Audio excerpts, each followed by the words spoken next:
Hi, my name is Chelsea and I'm a ballet teacher with over 25 years experience in the classroom. I am American Ballet Theater certified in the National Training Curriculum all the way through levels 7 and 8 and partnering. And I also have my MFA with an emphasis in integrating artistry into ballet teaching. Today we're going to talk a little bit about the elementary division of students.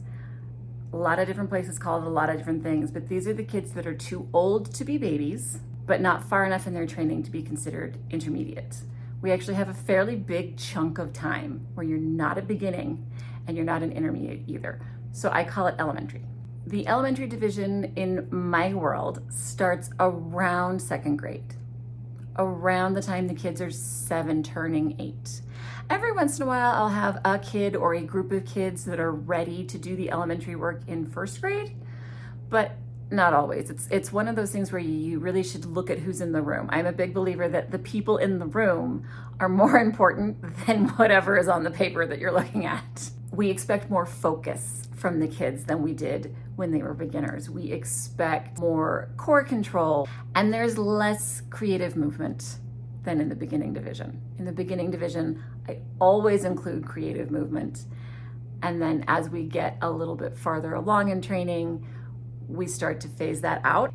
The elementary division can be kind of challenging because on the one hand, we need to transition kind of gradually from the fun and games of the beginning division, and then we need to get them into the rigor that they will be expected to have in the intermediate division. We need to get them from point A to point B, but it needs to be fairly gradual. If ballet was all fun and games in Foundation C, and then 6 weeks later you come back to level 1 and it's no fun and games, we lose students. So that part needs to be gradual, but at the same time, right around that 7 or 8 years old, right around second grade, the students' perception of themselves shifts, and they are not the little kids anymore. And so they want to be treated like they are older, like they are more capable. So your expectation changes faster than kind of your content, if that makes sense. If you're working with a group of about 7-year-olds and you're not sure if they're ready for the elementary work, I really suggest you look at the Foundations C level in the beginning division of the Geeky Ballerina curriculum. It is designed for those kids that are kind of in that transition period. It often works better if we keep the ballet less formal for that extra year. I love the elementary division. It's usually about second grade, like I said, kids that are 7 turning 8. And if everybody moves up a level every year, it would just be second, third, and fourth graders.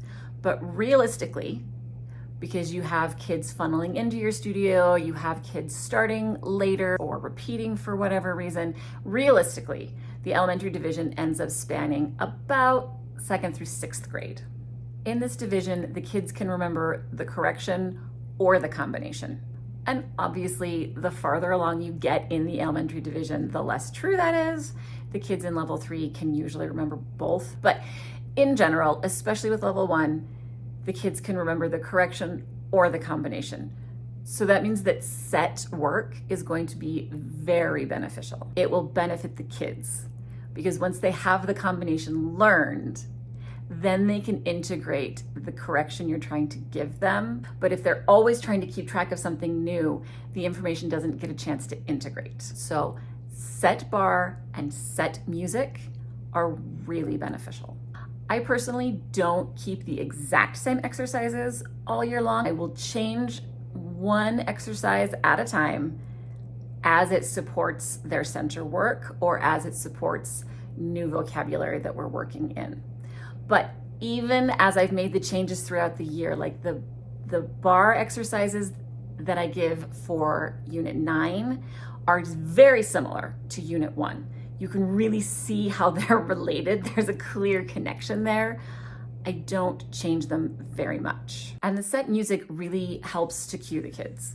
You know how there's that one song where you hear it and you're like, I am doing this dance now. Maybe you're on vacation with your family and your dad decided that you should wake up, and so he turns on a section from Swan Lake and you wake up because your body's like, you should be dancing this.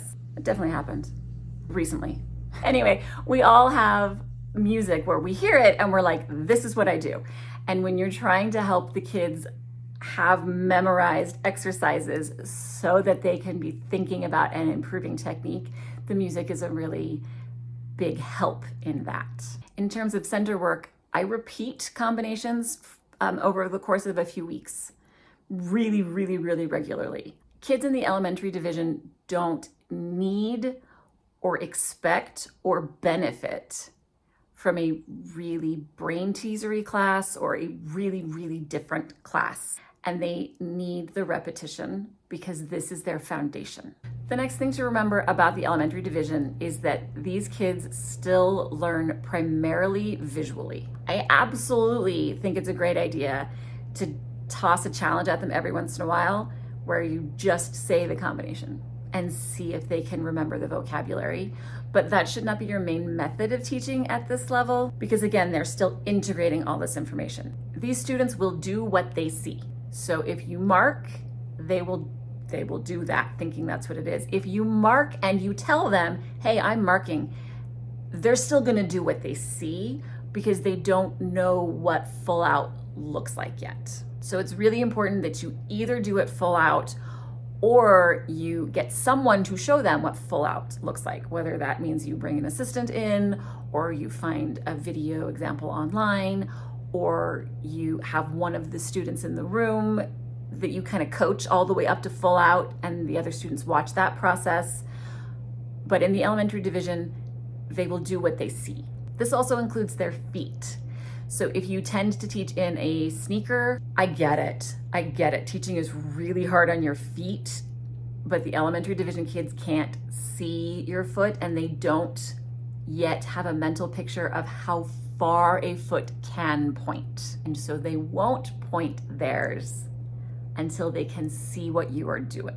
If your feet can tolerate it, I really suggest that you teach the elementary division classes in either a ballet slipper or socks, or even barefoot if you want, but studio crud is hard to wash off the bottom of your feet. The elementary division time management, like the class structure and the way you manage your time, is a little bit different from the beginning. If I were to have like a 1 hour elementary division class, which is often what they are, in a perfect world, I like to have them be an hour and 15.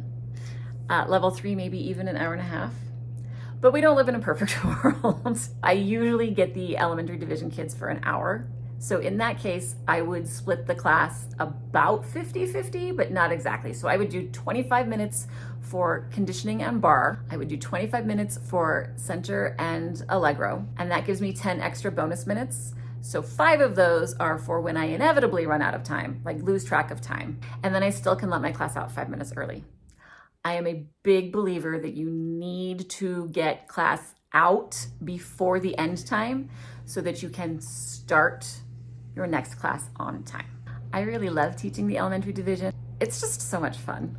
And there are so many important things that the kids are learning during this division. Like, it's so cool to get to be a part of someone's foundation. Hopefully these tips about the benefits of set combinations and set music, how these kids learn, how to structure your class time, have helped so that you can transition gently and also kind of abruptly and really enjoy the process, because elementary division is really fun to teach. If you're interested in the vocabulary and the order that I teach specifically, my elementary division curriculum is available on my website, geekyballerina.com.